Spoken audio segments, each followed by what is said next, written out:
Turn up, talk, speak loud. Yeah, that's right there. All right, folks, welcome back to Artists Now. Actually,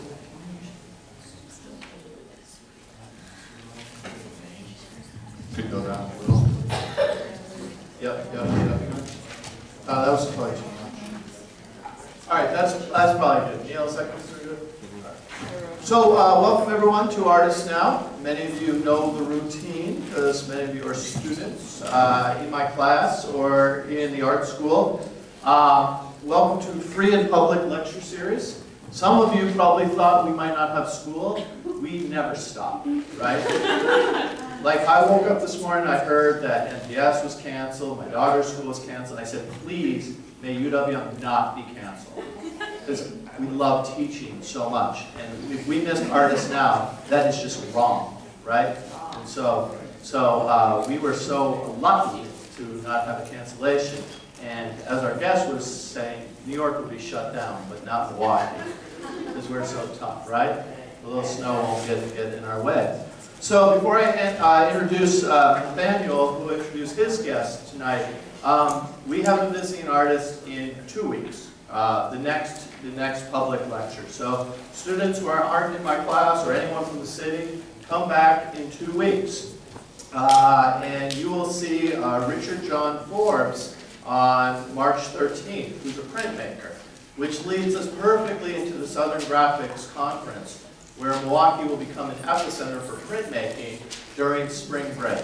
Major print conference usually gets 2,000 printmakers from around the country and world. The two host institutions are UWM and Maya.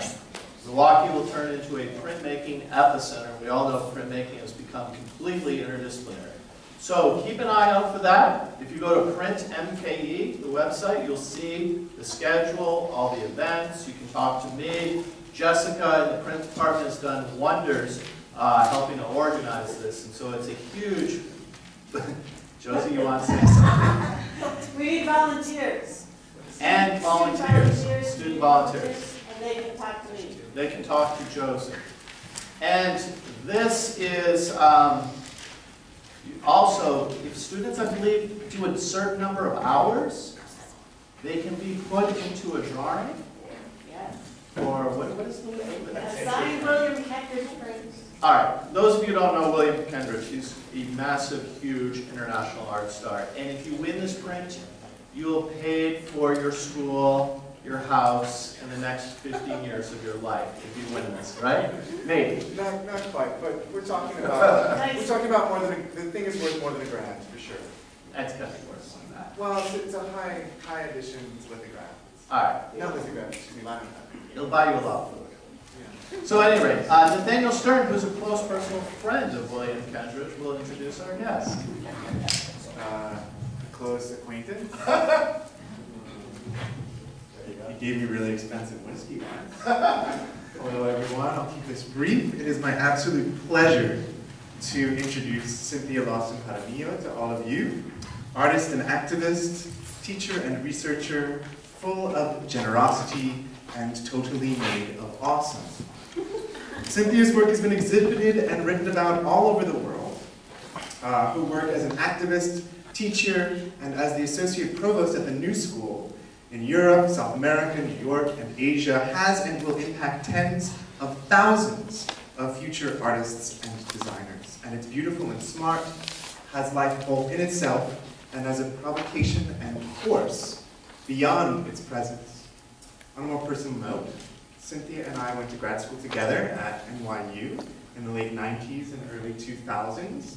And were it not for the fact that I love her so much, my insane jealousy of all her accomplishments would mean I would have to hurt her. I hope you appreciate Cynthia and her work as much as I do. I will not describe it, as I can't do it as well as I know she will. Cynthia Lawson Jaramillo.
so much, Nathaniel and Nicholas, for the very generous introduction.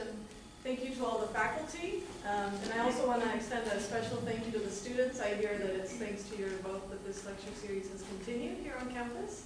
And of course, I really appreciate these kinds of events within academia, and hopefully our conversation tonight will also be beneficial to whatever it is that you may be studying here at UWM.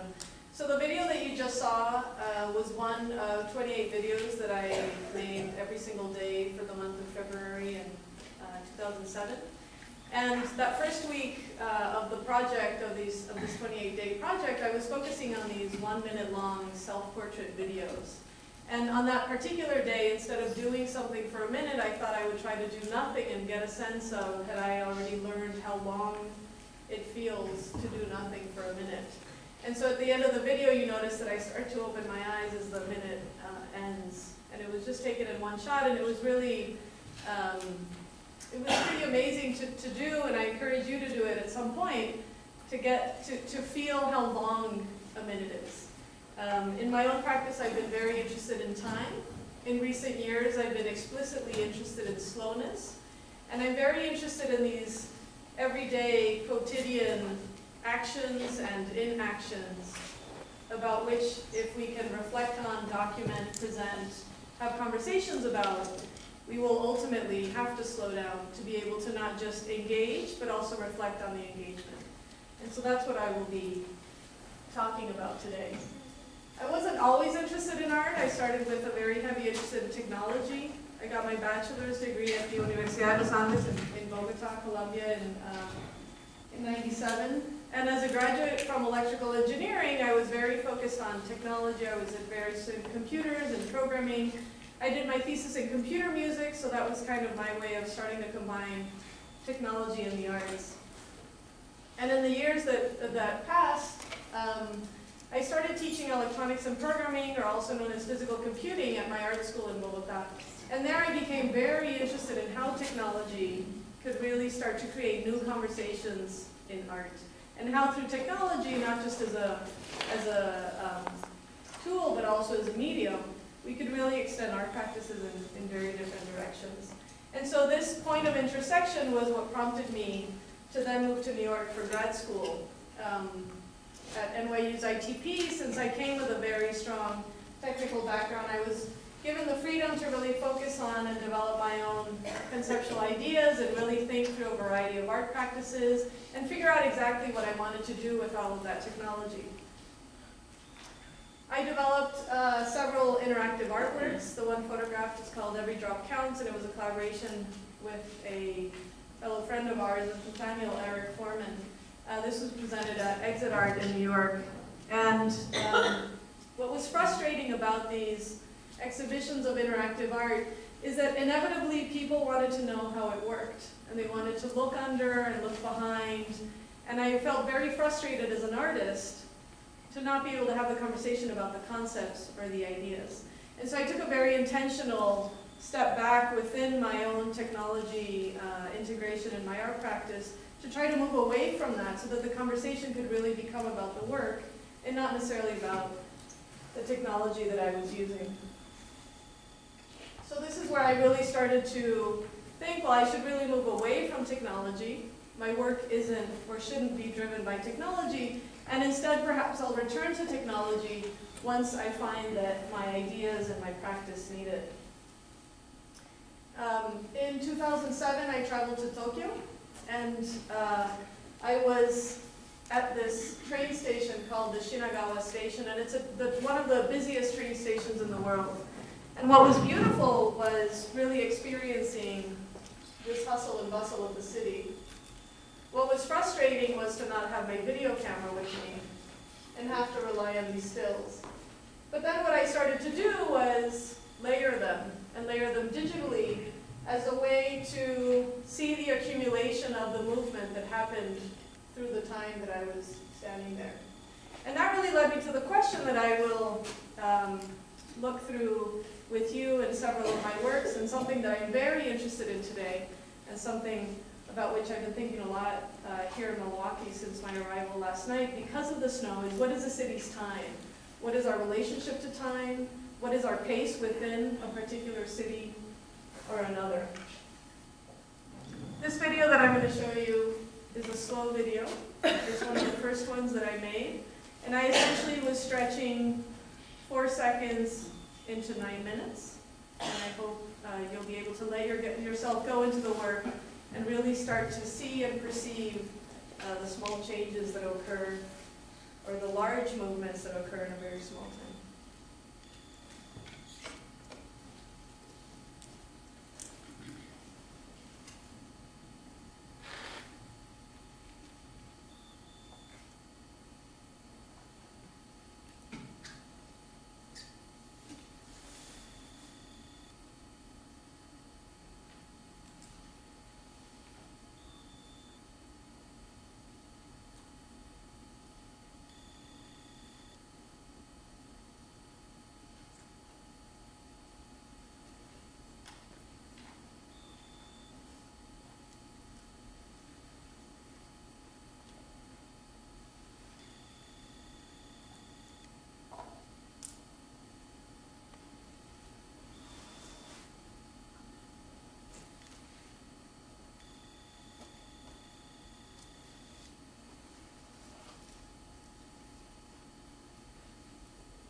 video was shot on a subway platform in Sao Paulo, Brazil.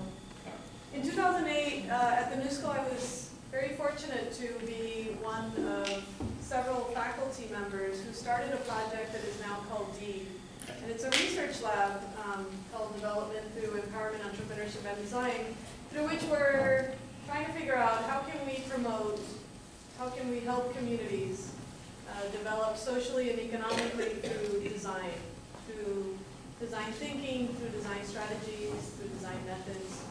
And 2008 was the first year that I traveled to this small town in Guatemala called San Lucas Toliman with a team of 15 students and 2 fellow colleagues, and we lived in San Lucas Toliman for a month. And that was a key moment for my own art practice, for my interest in time and slowness, and so I just want to share a few stories from that with you. These are all images from the various years with the different student teams and the artisan groups. And the way that we've structured the project is we prepare our students on campus to then be the leaders of the project on the ground. Sorry, I feel like the mic is... Yeah, maybe when your sweater moves, Maybe it's... I'll put it up here. Yeah. Is that good? Yeah, I think that's better. Okay. So we prepare our students on campus. We bring together students who are from fine art, from design technology, from fashion design, working together with students who are getting their graduate degrees in nonprofit management, urban policy, international affairs, and prepare them on campus to then lead workshops when we're on the ground with artisans. So this image is one session that we did in a small town in Guatemala where we were just assessing the needs of the community. What are your needs? Where are you now as a community? What are you interested in? And how could we collaborate on a long-term project? What are the kinds of workshops that we could come back and lead? And so our students run a series of highly participatory workshops, and it's a really interesting way for students to really activate the skills they're learning in our classrooms in a very real context, and in a context in which they can very quickly and with very few skills and ideas really start to promote very active learning as well as a lot of positive social change. This is Robelia sketching out a drawing for one of the exercises that we had prepared. Our students learn how to teach in informal settings, so there are no classrooms with projectors and high technology, etc. They have to be very resourceful. And they also learn to empathize and realize how the majority of people in the world live. They also have to learn how to abstract what they know. So there's a very interesting moment when one of our fashion students was walking a group of artisan women through a project to do some pattern making. And he quickly realized that they didn't understand the concept of 3D. They didn't know what three-dimensional meant. And though he had not prepared a lecture or a workshop on 3D, he had to quickly revisit his entire plan to really be able to recontextualize the material within the skill sets that the artisans have. The goal for us in collaborating with the artisans is to support them in the creation of sustainable income-generating craft businesses. And this could mean redesigning products that could be sold in New York or in other global markets, but it also means, in this case, teaching artisans how they can also teach their own craft and how they have these centuries-old traditions that we're losing, that we don't necessarily teach in our universities, and how they can position themselves as masters of this beautiful craft and really gorgeous. One could look at it as fine art, one could look at it as design. But it's very different to be a weaver, somebody who has woven since the age of 8, to really start to teach it to someone else. So also how our students can start to teach the artisans to also be teachers and therefore position themselves as experts. And that's also a big part of the empowerment part of the project. On the technology side, it's been quite interesting to have to rethink the metaphors on which our technologies are designed. So this is a sketch of from a workshop that I taught in basic computer. I was just teaching them how to use the basic operating system and Internet Explorer to check their email. And this was in preparation for us to be able to communicate at a long distance while we were working on the project. What was interesting here is that I had never explicitly realized that the metaphors that we're very comfortable with, the notion of files and folders and a trash bin, are very much designed and communicated for somebody who's comfortable thinking about an office, a desk, a workspace. What happens when you are working in a culture where they perhaps have never really used a file cabinet? How could we perhaps design systems that are more easily translated across cultures? So files and folders work for us within the systems and the economic systems in which we work, but do they really translate across? And that was a really interesting question and still an unresolved one in my own practice, but I think there's huge potential to really tackle that. This image is from a group of our students teaching a workshop in time valuation. One of the biggest challenges that we've faced working with artisans in Latin America has been that their sense is that if they did not spend anything on their craft other than their time, that there has been no money spent on it. And so time valuation, a friend of mine joked saying you essentially want to teach them to be capitalist. And that is an economic system within which we function. And the question is that the only way that they could perhaps come out of poverty, sustain themselves as entrepreneurs? Are there other kinds of systems? We wanted to expose them to the idea. They've expressed that it's one of the most useful workshops they've had, which is how do you put a value on your time? And so the workshop meant that each of us, including those of us who travel from the New School, all of the artisans, we mapped out a typical day in my life. So I want to share the story of Romelia. This is Romelia and her two daughters here sitting at the table and her niece in the background. And Romelia started standing in front of a chalkboard where you see some pretty basic Spanish in the back. This is a chalkboard that she uses when she's teaching adults in her community how to read and write. Romelia is a young artisan woman living in Guatemala. She really wants to, she's committed to her daughters going to college. She was not able to, but she just completed nursing school. She's very resourceful and she will do as much as she can and needs to really get her family going. This was Romelia's a day in the life, and I have a little translation here. So she wakes up around 5 a.m., she thanks God, she gathers the fire, she grinds the corn, she makes tortillas, prepares breakfast, cleans the kitchen, dresses the baby.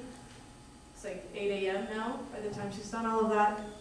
She feeds the baby, bathes her two daughters, cleans her bedroom, gets ready, makes lunch, gets ready for work, weaves a bit, teaches adults, makes dinner, feeds her family, puts her baby to sleep. And this is a pretty typical thing that we say in Latin America, which is go to sleep, go to rest and sleep with the angels. One thing that was very striking for us, and about which we even felt guilt, those of us who traveled from the New School, was that in our day in the life of, we had catch up with a friend, call my mom, take a nap, go to a movie, read a book. We had all these moments of leisure, and it became so apparent, and it's been really kind of center now in my own practices as an educator and as an artist, that we have such a privilege of choice and such a privilege of how we use our time.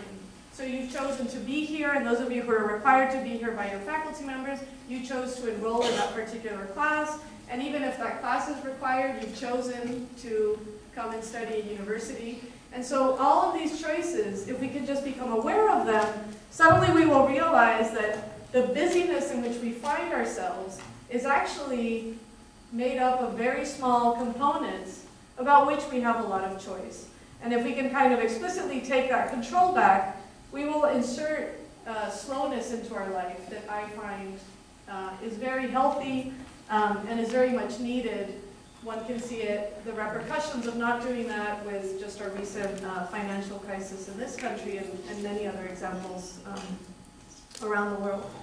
So this work that I've been doing with artisans and working in these other contexts, working within communities that are not as interconnected as we are, really has given me a new kind of framing for the everyday or the quotidian, a new space-time framework. That our space-time framework is extended 24/7 because we're on email, because we're on Facebook, because we're on Twitter. There are 10,000 ways via which somebody can contact me at this moment, and therefore I am present in many places, other than in addition to where I'm here with you right now. For the women, traveling a long way was crossing the lake on a boat, which was a trip that we did. Many of them had never crossed the lake. And for us, we were traveling thousands of miles to be there. We live in a very global world. And so the realization that many communities live in a less global world is a very interesting one, and one in which we can really start to reflect about our own everyday. So this interest in the everyday and the connectedness is reflected in one of my projects called Voicemail Diaries, and I just want to play you the first video from this work.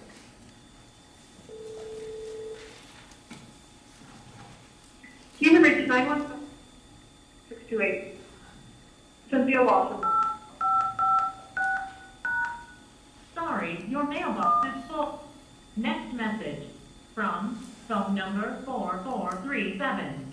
Received January 24th at 7:19 p.m. Hi, I'm at 212-416-4437. I could try my cell phone. I'm just wondering if you even have my new cell phone number. But I want to know if you guys are doing bridge tonight at Perch. 520-256-9716. Thanks. Message erased. Next message from phone number 4105. Received January 24th at 7:54 p.m. Sí, vos, como a las 8 del miércoles. Te vas a saludar y a preguntarte si habías recibido un sobrecito que te mandé con la plata de Rosario. Dime una llamadita. Hablamos, chao. To replay, press 4. Message erased. Next message from phone number 9179. Received January 25th at 10:39 a.m. Hey Cynthia, it's Allison. Can you call me back? I'm up in your apartment and I'm trying to find the key to get Doris. I told her to ask you for the key this morning, but I think that she didn't understand me. So anyway, call me back. To replay, press 4. Message erased. Next message from phone number 00001234556. Received January 25th at 8:09 p.m. Cynthia, Daddy, Mommy, we saw your email, so glad that you're going to see the put up there tomorrow. I was wondering if maybe you want to gain time, if you can start to start the search for mortgage for their kids, and also maybe pick up the draft offer. So if your visit tomorrow is positive, I can actually make the offer maybe on Saturday. So no need to call us back tonight unless you really want to. We'd be glad to hear from you, but if you're in, hopefully it doesn't matter. So take care, lots of love, and good luck. Bye-bye. To erase, a 7. Message erased.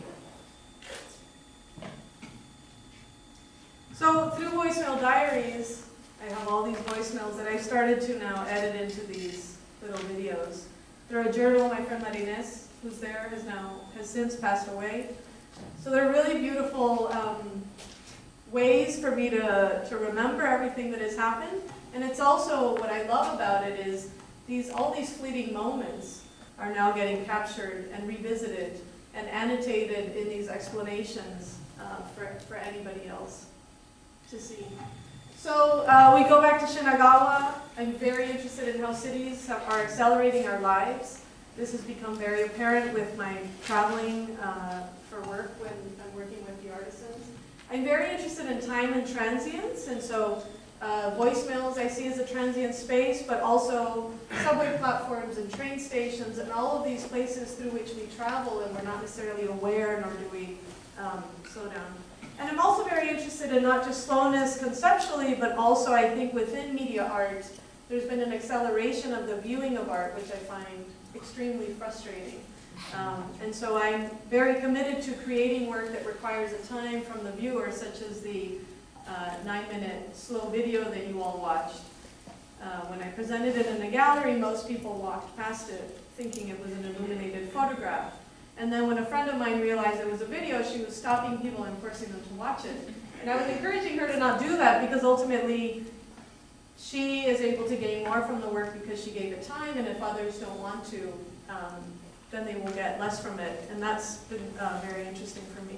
In terms of medium, I'm very interested in this moment in between photography and video. So is it a photograph if part of it is moving? If it's a video made up of still images, is it really still or is it moving? And so this in-between moment, which is a perceptual one in addition to one of editing, is quite interesting. And the way that I've started to explore that in my work is through a lot of layering. You saw a little bit of that with the Shinagawa rendering. But when I came back from Tokyo, I had these series of images, and I was doing these layerings in Photoshop, and I thought, well, what if I started to physically layer them? And that led me to a technique that I still use, where I've been printing photos on different images on transparency, and then creating what a friend called thick photographs. And so this is the Brooklyn Botanic Garden, shot over a period of 6.5 seconds. And what I do is I print every frame that I took, about 13, on a separate transparency and then sandwich them in between acrylic. So the effect that you get is that you can see a space over time. You're kind of seeing through one moment on the next. And the duration of the work is essentially the duration of how you're seeing the change from one layer to the next. So it's longer than a paused moment, which is a typical way of describing photography. It's not necessarily moving in that the work isn't changing, other than the way that we are internalizing it and seeing it. Within cities, I've been very interested in how, if we spend just a little bit of time looking at public spaces, these choreographies emerge. This is a public space in front of the Pompidou Contemporary Art Museum in Paris, and I'm looking down from inside the Pompidou. And this was the first of ongoing project of urban choreographies. And in these, I essentially start off with the blank stage that you just saw, where I could digitally remove people. Then I have the characters that then come to life in all of the various moments in which they existed. So there's the boy with the backpack. You can start to imagine stories. You can start to think who these characters are. There's the older woman with the bag, perhaps going to meet a friend. There's this other lady with her grocery bags, probably going home. There's the two friends who were sitting in the plaza who then just stood up to leave to go somewhere else. Then there's the man with the red suitcase, about which most people then think that this was staged or performed, but it wasn't, it just happened. And all of these things are happening in the cities and in the places where we live. We just don't see them because we're not necessarily looking, and we're not intentionally spending the time to see what's happening around us. In these works, I'm also very interested in playing with what is real and what isn't. And this is a question that I get asked a lot. What is real and what isn't real in this? And I can say, well, it's all real or it's all fake. The perfect choreography of how the man with the red suitcase walks with the older woman with the bag, where they don't bump into each other, but they're just kind of traversing the city. This moment never happened, but I'm essentially collapsing time and space. And so then the series progresses. And then the last one, in this case, they were 12 prints presented as a grid. And the last one, you have all of the temporal moments combined into this one space. And so again, the question is this the pace of the city? Does it contain a time longer than the moment that you're looking at in the photograph? Do you really see that it's much longer than what it is because of the collapsing? And I use the same technique. This was from a solo exhibition I had in 2010. in this particularly interesting space where I was looking at, this is inside a shopping center in New York, and what's interesting about this is the revolving doors and the glass doors serve as this interface between public and private. And though almost everybody can walk in, because it's definitely a highly regulated and secure environment, it's a privately owned public space or it's a publicly accessible space, the nature of the revolving doors and the fact that there's a Whole Foods downstairs starts to create very interesting movement in the space. And so again, there are these characters that emerge. When I'm actually then sitting in front of my computer and reviewing 45 photographs, I start to pick and choose these characters that I find most interesting. So there's the tourist with the guidebook. There's the visually impaired woman with the seeing eye dog who happened to walk by. And then as the series progresses, this is number 14 out of 36, so it was a very big grid of photos. They start to get collapsed. And then there's this particular moment where didn't actually happen, but where the power mom with the stroller is bumping into the woman with the dog. And how can we create these fictional realities that are not necessarily happening, just in the editing of the work? And that's really, for me, where the work happens. The taking of the images, the photographing of the images is a very small part of my own process. Most of my time is spent with these strangers who then become very familiar to me, and I give them names and all my layers and the files and all of this. I kind of have this dream that somebody will come to see my work and they'll recognize themselves in it. And I think that would be a really interesting conversation. So the last one in the series has, all of the moments, all of the characters. There's the janitor outside. There were the kids who are walking through the doors. All these, it's just every day in New York. Somebody who wrote about my work a few years ago said that in my work, ultimately nothing is happening. So if you were to describe this to someone, there isn't a particular narrative. It's just really every day. And I find that's quite poetic, and I just find that very beautiful. I've experimented a little bit with layering with the still images as well as with videos. So in these two, I inserted these video screens where I was trying to create within one frame different temporal moments for the city. So when you're looking at the layered still images, the time or the duration is really in how your eye moves from one layer to the next. Whereas in the little video screen, I'm kind of animating it for you. I'm accumulating the time over the space, perhaps making it a little bit more obvious. This is a detail in how you can start to see from one layer to the next. And I quite like, and it's just something that came out of the experimenting with the media, that those who are further in the back look faded out, but it's not faded at all. The print is the same, except for the plexi in between. So the physicality of how I've been constructing these also starts to give some really nice visual effects that I think align beautifully with the concept.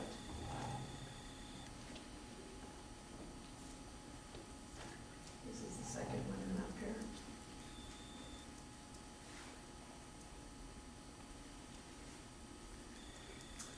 So I've been looking at what is a city's time, and then 2 years ago started to also bring in a little bit of sound. So I'm going to play this video for you. It's called Urban Marathon, 38 seconds. And I like to introduce the time into the titles of my work. So this was a video that I shot for 38 seconds, and it's essentially a layering over time to create the video that is then 5 minutes long.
shifted a little bit away from cities and have started this project. It's really looking at natural landscapes and nature. I had a solo show that recently closed in New York called Slow Landscapes. And what was interesting about the show is it got, the installation got delayed because of Hurricane Sandy. And then the evening of the opening there was a big blizzard in New York. And so it was quite interesting for me to start the project with this idea of slow landscapes, and landscapes are so slow and we don't perceive movement and speed in nature, and then just be confronted with these natural events that are happening so quickly and so forcefully around us.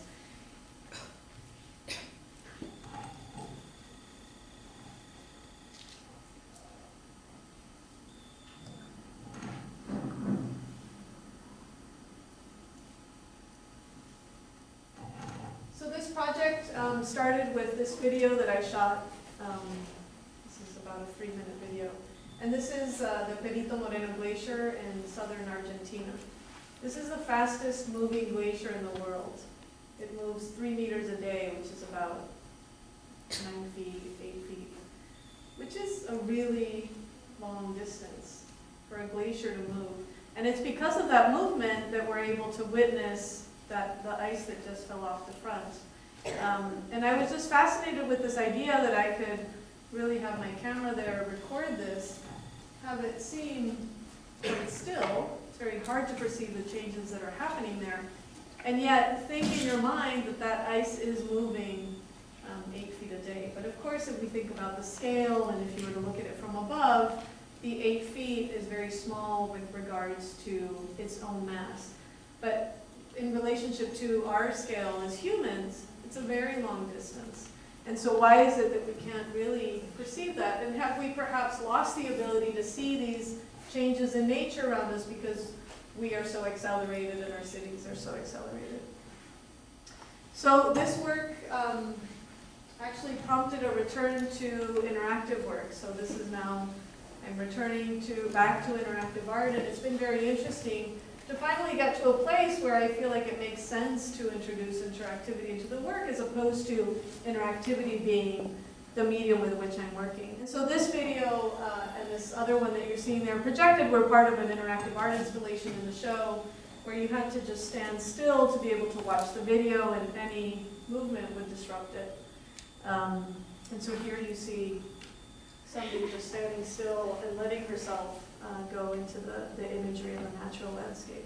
And this was within the context of, I would say it was an interesting show because I was able to bring together a lot of the techniques I've been using, a lot of the concepts I've been developing around time, around photography, around video, around acceleration and slowness, but really looking at natural landscapes, which was definitely a shift for me.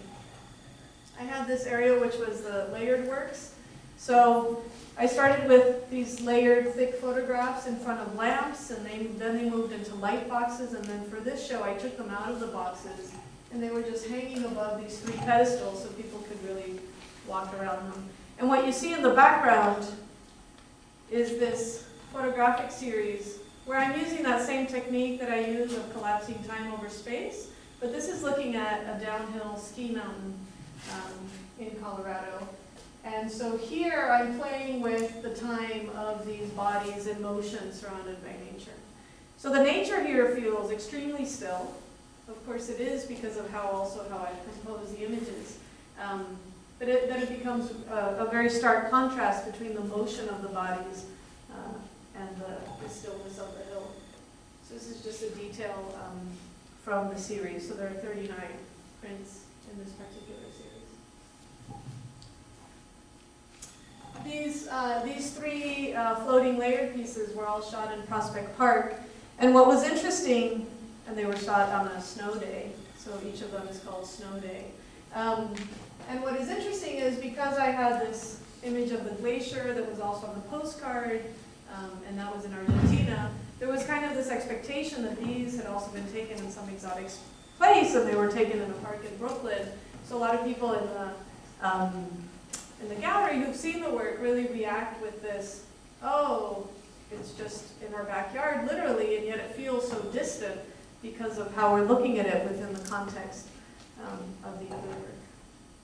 This was probably one of my favorite works, and there was also a video part to this one. This is kids sledding on a snow day, and it was really beautiful today driving around with Nathaniel and his daughter Noni and seeing the kids here sledding down the hills and seeing all the snow. And so this body of work for me has now also prompted a new relationship that I can have with nature and cities, which I also really like, that then my art practice becomes part of my everyday. So I'm not just thinking about or commenting on the everyday, but it's really just, I can be making work anywhere. I often find that my downtime in airports becomes a wonderful artist residency for me. As long as I have my camera with me, I can do all sorts of works and photo shoots and video shoots in these kinds of spaces. So I'm going to end with a video. I find that this video captures a lot of what I've talked about tonight. I introduced the idea of a glitch. So there's kind of a commentary there between nature and technology, acceleration and slowness. And I find that this is perhaps a direction into which I would like to continue, and we can have a conversation after this video.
Thank you.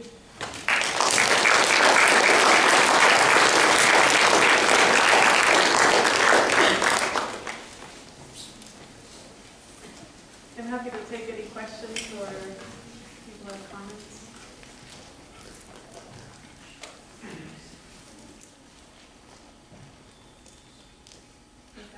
Can you talk a little bit about the rewind that you do at the end of all of your slow videos?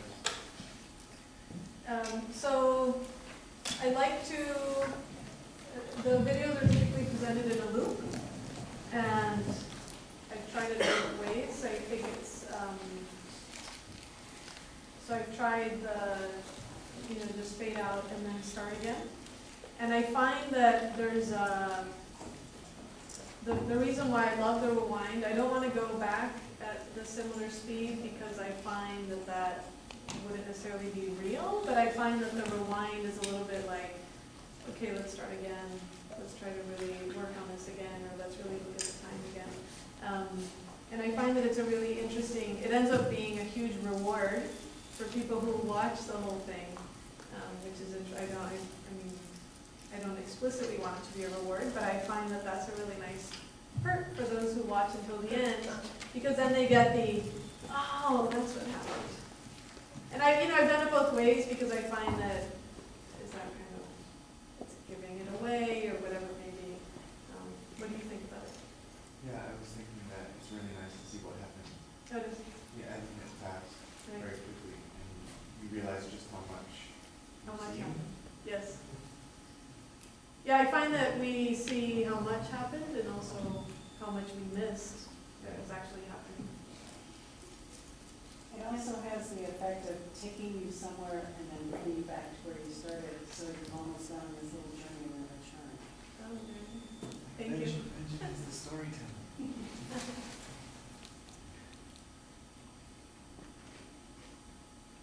Other questions? Yes? This is doing with the watermelon cut,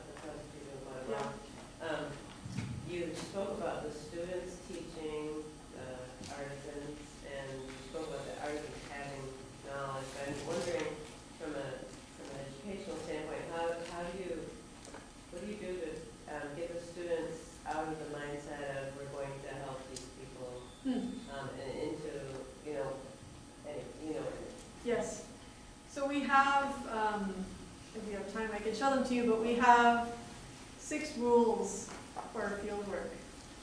And the last one and most important one is we're not allowed to use the word help. And a key component of this fieldwork program is the class that we do on campus, where we prepare students who then want to participate. They don't have to participate, but if they want to participate, they have to take this one class called Designing Collaborative Development, which generally speaking is for students interested in working with communities in small-scale development projects. And so we get all sorts of projects in the class. We have urban farming or community agriculture projects. We have students who propose an after-school soccer program for a community in Africa. Then we have students who are very interested in collaborating with the artisans. So we have found throughout the years in these fieldwork programs that it's been key to establish these rules. Some of the other rules are, which is more of an internal one for our team, no gossiping allowed. So we enforce a daily debriefing at the end of the day, and it's a very safe space where any student can bring up an issue they may have with the way that somebody else from the team spoke to them or didn't participate, or if they're having any issue with the faculty or whatever that may be. The other thing that we do is, in addition to these rules, we call them fieldwork rules, and they've been drafted in collaboration with all of the students. So every year when we travel, we present the rules, and then we discuss, should we add more rules? And the 6 have seemed to work well. The other thing that we do is, in the way that my colleague, Fabiola Verdiel, and I teach the class, and she's from international affairs, her background is in international development. The way we teach the course at the new school is committed to horizontal pedagogy. And so we're very inspired by Paulo Freire, among others, who are, and we're very interested in swapping the student-teacher roles. Every class, we engage in a different model of learning, so it keeps students on their toes in terms of needing to be prepared because they may need to lead the next class. So we do role playings, we do some simulations, we also do lectures and discussions about readings. So we also, in the course, exemplify the kinds of variations of teaching methodologies that the students can then use with the artisans. So it's a variety of levels. We are very, those of us who have grown up in privileged societies, and I grew up in Latin America, but definitely privileged with access to very good education and the ability to travel and this kind of global interconnectedness. We're very used to, and what we hear and what the media presents and the big award shows that we see and all of this is very much the language of help and very much the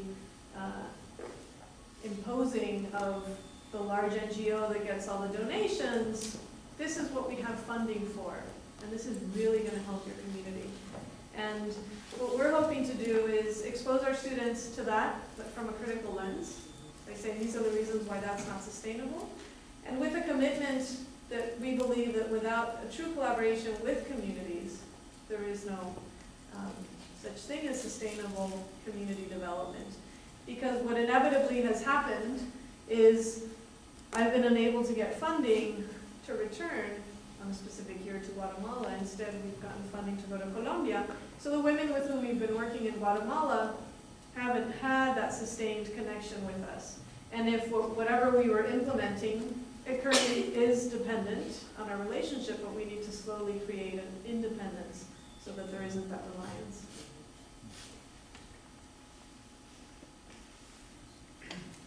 Yes? I have a technical question. You Yes. said if I find myself in the airport on downtime, I have my camera or my video camera with me. At this point, are you traveling with 2 different devices, or do you use one and a digital SLR? We currently have a digital SLR Yeah. that shoots both. That's fairly recent. It's a really simple question. I was just kind of curious what you were using. Yeah. Your travel gear. So that's fairly recent for me. Some of the videos that you saw were shot on my iPhone 4. So the video of the glacier is an iPhone 4 video, which before getting the digital SLR I have now, that was the best video camera I've ever had. So I'm very happy with the quality. It's pretty amazing how mobile it is. I bought a little tripod adapter, and then I don't use tripods in my shoots, but it just serves as a little stand for the camera. So yeah, it's currently with digital SLRs. And the issue with airports is it's highly monitored. I can't really point at the security lines.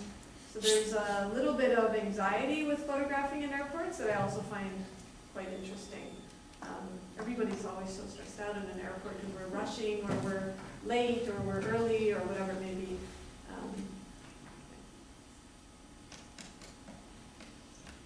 Yes? Could you talk about both slow and fast? Because your work promotes slowing down, but you live in the fastest city around, essentially.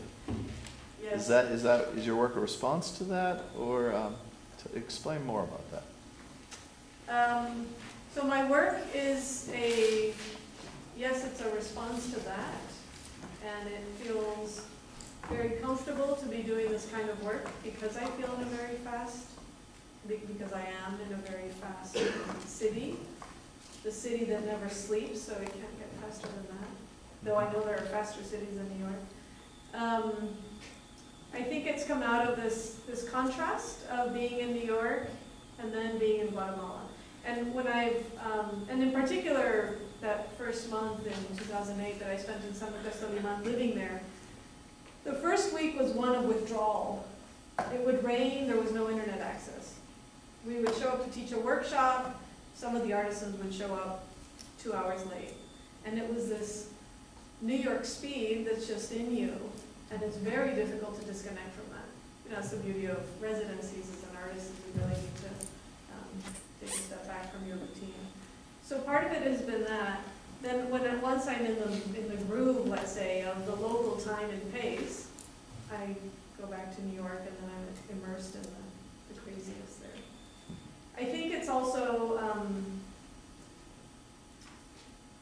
life events such as the death of my friend in recent years have been really important for me to reflect on, is it worth stressing out about all of these things that we worry about? And ultimately, I can't disconnect acceleration from stress. And I don't know if that's a personal thing or if other people feel the same way. But the more connected I am, the more connected for work, as well as for my personal life, the more anxiety I feel because there are more things that I cannot attend to. And if I try to attend to all of them, then the days wouldn't be long enough. And so it's also this need to pick and choose and to be able to still have sustained and meaningful relationships with my loved ones, with friends, with a book, with my work, with just resting, with being in nature. Yeah. I've spent a lot of my life going between the very rural areas where I have absolutely no electronic connection whatsoever. And I frequently go out and visit relatives who live in those areas, but I always find myself drawn back to faster, more urban areas. Mm-hmm. Do you find yourself in this new situation? Why do you, if so, why do you think so? Life is so exciting and full of such interesting people and languages and cultures and all kinds of things that are often found within the urban fabric of these fast cities. And so I'm very drawn to that because I find that life for me is worth living if I can experience the global nature of the world in which we live. At the same time, I find that my times in rural areas, such as that last video that you saw, is in a small town in the outskirts of Bogotá in Colombia. Just watching the fog lift from the lake at 6:30 in the morning is quite beautiful, but because I have, and it's again about this privilege of choice, because I have the privilege of being able to go back. And so I can fully enjoy watching the fog lift on the lake because I know that a week later I'm going to be able to be in the coolest, latest art show, whatever, in New York, right? So it's also, it ends up being this, if I was stuck there, perhaps it wouldn't be as enjoyable. And I'm reminded of a discussion that I had in Colombia in one of our projects where we were collaborating with a local university. And because we've been doing this for several years and we have our rules for field work, we have a different approach than most people who approach this kind of work with communities. And the sense from one of our collaborators was, oh, that town in which the artisans live, they're so lucky, it's so beautiful there, they wake up and they see the mountains. Why are they not just happy being there and weeping? And I said, well, are you going to leave your Bogota apartment to go and live in that town? Because if you're not, who are we to say to them? It would be totally objectifying their little rural living. And that I have an issue with. So I'm very aware of the fact that I can appreciate it because I'm able to go back and forth. I grew up in cities. I love cities. I love taking breaks from cities, but I think I would be really bored if I was living in a place that was slow, naturally slow, and unable to leave that. And so I find that I can start to bring slowness into my life without having to be in a slow place, and I really enjoy that that's brought to my living in New York. Did you have your hand up? I was just wondering about, you were talking about the anxiety of the fast pace, and I'm wondering if that's kind of, I feel like it's kind of flipping for younger people. They have anxiety if it's not going on. You know, have you noticed any kind of resistance to staying with your work or anything like that? That might be a lot, maybe it's not, maybe it's just because I'm old and I think that, but, you know. Young people like me. Yeah. But no, the idea of like shutting things off and being present. Yes. It seems, I notice that the news and among my students, yeah. that sort of thing, younger faculty maybe, just pain in the ass. No, but I'm just wondering if you engage in that kind of discussion yeah. I've talked about, I've given other talks about education and technology and education within this accelerated context. And I describe students who are here as growing up in a culture of interruption, where interruption is the norm and it's what we need and what we expect. And if we're not being interrupted, then something is wrong, because it means that people don't care, they're not trying to reach out.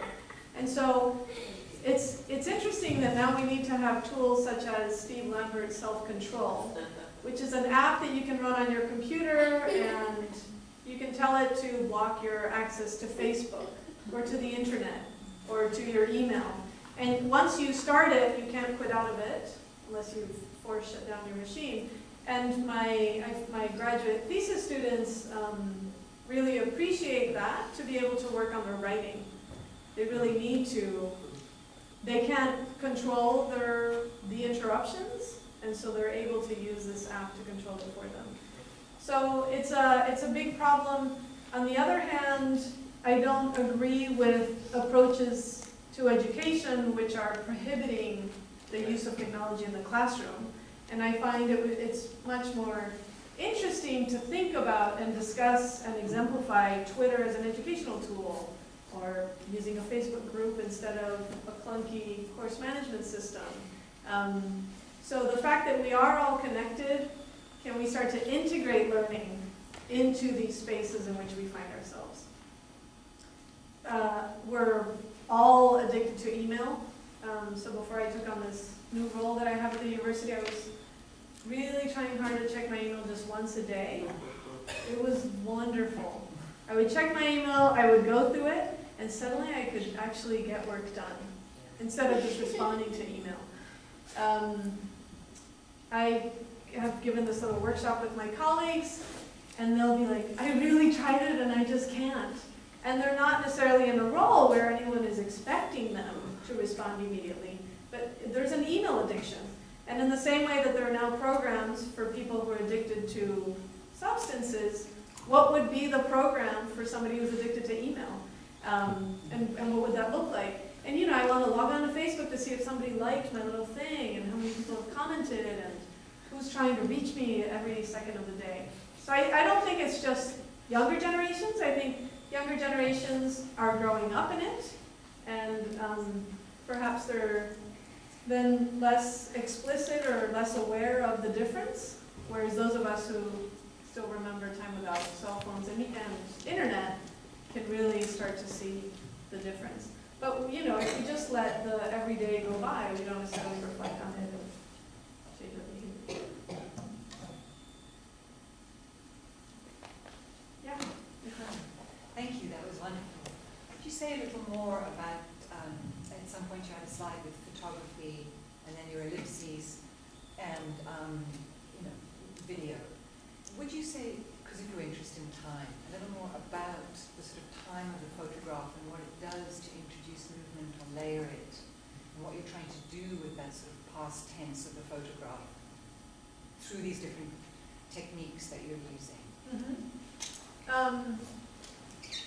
So the photograph has been traditionally described, and in its early forms and even very recent writing about it, as the pausing of a moment in time. It's referred to as a still image. When we take a still from a video, just the fact that it's called a still, it's the not moving definition of it. And when I was taking a step back from technology in my own practice, I was very interested in image making, and I was very aware that almost anyone can take a beautiful photograph because we have very easy to use cameras. Some people find that filtered photos are particularly artistic and take many of them throughout the day. And so what can I as an artist also do with a medium that is being used so frequently? So part of it is the ubiquitous nature of photography. And how can I distinguish myself, not necessarily as a photographer, but as an artist who's using photography in the creation of images. And then part of it is also, I've always been drawn to videos that are made of still images.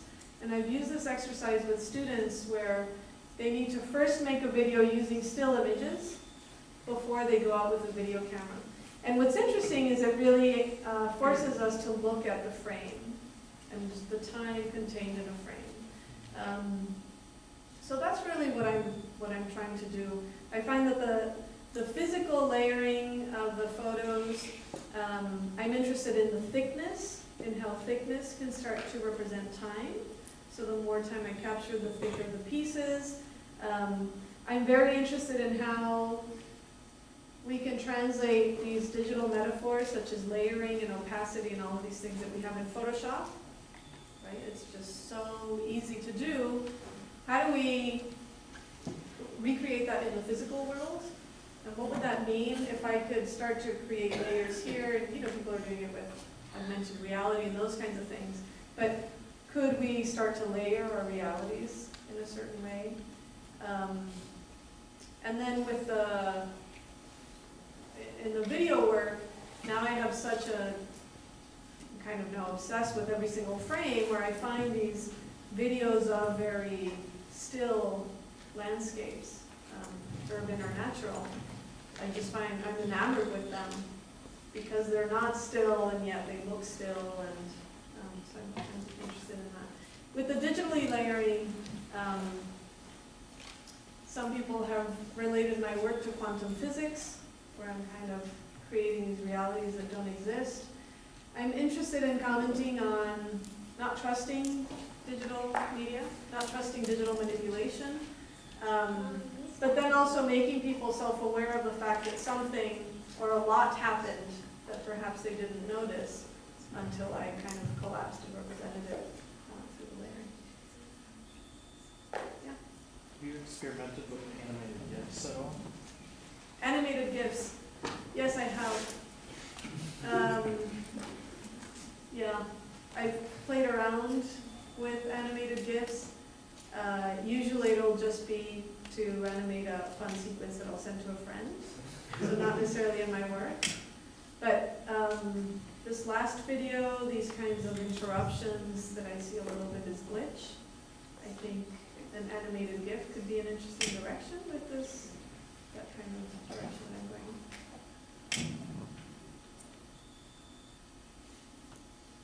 Anything else?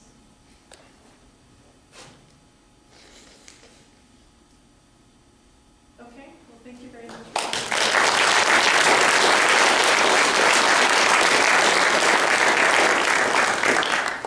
So come meet the artists. Feel free to come up and talk to the artists, and my class should be back at 1:15, please.